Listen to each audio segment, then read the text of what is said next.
កម្ពុជាថៃអនុម័តនឹងចុះហត្ថលេខាបដិញ្ញាចិត្តអនុវត្តនៅបទឈប់បាញ់ឲ្យបានពេញលេញ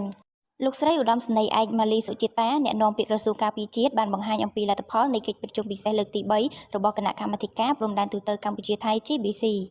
ដែលបានប្រព្រឹត្តទៅនាព្រឹកនេះនឹងបានបញ្ចប់ទៅនៅវេលាម៉ោង 10:20 នាទីនៅច្រកអន្តរជាតិព្រំផាកាតខេត្តប៉ៃលិនរបស់ប្រទេសកម្ពុជាទល់នឹងខេត្តច័ន្ទបុរីរបស់ប្រទេសថៃក្រោមការអង្កេតការណ៍ពីក្រុមអ្នកអង្កេតការណ៍អាស៊ាន AOT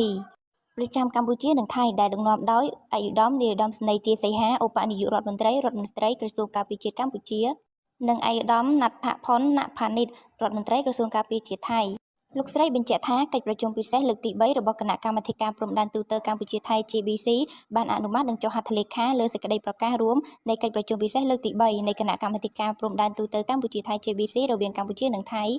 ហើយបានបញ្ជាក់ពីការបដិញ្ញាចិត្តយ៉ាងម៉ឺងម៉ាត់នៅក្នុងការអនុម័តនៅបទឈប់បាញ់នេះឲ្យបានពេញលេញនិងស្វែងរកនូវសន្តិភាពស្ថិរភាពនិងសុវត្ថិភាពជូនប្រជាពលរដ្ឋដែលរស់នៅតាមបណ្ដោយព្រំដែនកម្ពុជាថៃ